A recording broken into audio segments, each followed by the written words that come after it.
जगदंब जगदंब जगदंब. शिवबा, आमचं म्हणणं लक्षपूर्वक ऐका.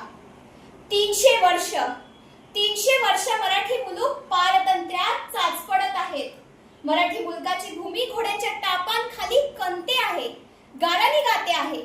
लहानपणापासूनच पाहतोय आम्ही सारे. राजा सिंदखेड वतनात 5000 मनसबदार लखुजीराव जाधव आणि माळसाबाई यांची आम्ही कन्या जिजाऊ. बालपणापासूनच आमच्या अवतीभोवती सरदारांची वर्दळ, सल्ला मसलत, युद्धाचे डावपेच, रयतेची गाराणी, न्याय निवाडा तर नित्याचाच. शौर्याच्या गाथा ऐकतच युद्धकला शिकलो आम्ही. परंतु एक प्रश्न आम्हाला सतावतो. धर्म म्हणजे काय? धर्म म्हणजे सकल जनतेचे कल्याण की केवळ कर्मकांड? आणि त्यात ही यवनी सत्ता काल सर्पासारखी विळखा घालून बसली आहे.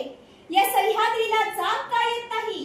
रयतेवर होणारा अन्याय, अत्याचार पाहून तळपायाची आग मस्तकात जाते. या अन्यायाविरुद्ध, मोगल सल्तनत विरुद्ध कोणीच कसं बंड पुकारत नाही? कोणीच कसं लढत नाही? शिवबा, याविषयी आम्ही आमच्या तीर्थरूपांना विचारले होते. तीर्थरूपांनी उत्तर दिले, जिजा, मराठ्यांनी याच भूमीवर आसमंताकडे पाहून तुतार्या फुंकल्या, हर हर महादेवाच्या गजरात ढाल तलवारी लढवल्या. पण आपला समाज एकसंध नाही, तो विखुरला गेला आहे. जाती धर्माची उतरंड घट्ट झाली आहे. कोणालाच पारतंत्र्याची चीड नाही की स्वातंत्र्याची ओढ नाही. जिजा, समाजास बांधून ठेवतो तो एकसंध स्वातंत्र्य विचार. आम्ही पुन्हा विचारले, समाजास एकसंध करण्यासाठी काय करावे? आणि आमच्या तीर्थरूपांनी पुन्हा शब्दांची जुळवाजुळव केली. ते म्हणाले, जिजा, जेथे रयतेचा छळ होतो, रक्ताचे पाट वाहतात, तेथे गवतालाही भाले फुटतात, तेथे गवतालाही भाले फुटतात. याच भूमीवर सहस्त्र कोंबांना जगण्याचं स्फुरण देतो तो म्हणजे स्वातंत्र्याचा सूर्य. पण हा सूर्य सहजासहजी उगवत नाही. त्यासाठी पारतंत्र्याचा श्वास कोंडावा लागतो.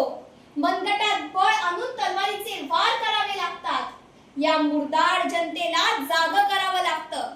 त्यांच्या हातात पेटलेल्या मशाली द्याव्या लागतात. शिवबा, तेव्हा एक शब्द आम्ही मनात साठवला. तेव्हा लहान होतो आम्ही, पण आता मात्र पेटायचे. एकदा का ठिणगी पडली की स्वराज्याची पायाभरणी होणारच. सह्याद्रीच्या कडेकपाऱ्या, सिंधू सागराच्या लाटा, संत सज्जनांचे टाळ मृदुंग, श्रींच्या गाभाऱ्यातील अदृश्य शिवशक्तीला आम्ही आव्हान करीत आहोत. हे करवीरांबे प्रकट हो, हे माहुर लक्ष्मी प्रकट हो, हे तुळजा भवानी प्रकट हो, हे हिंदू धर्मरक्षिणी प्रकट हो, हे हिंदू धर्मरक्षिणी प्रकट हो. आम्हा स्वामच्या शिवबास स्वराज्य स्थापनेकरिता बळ दे.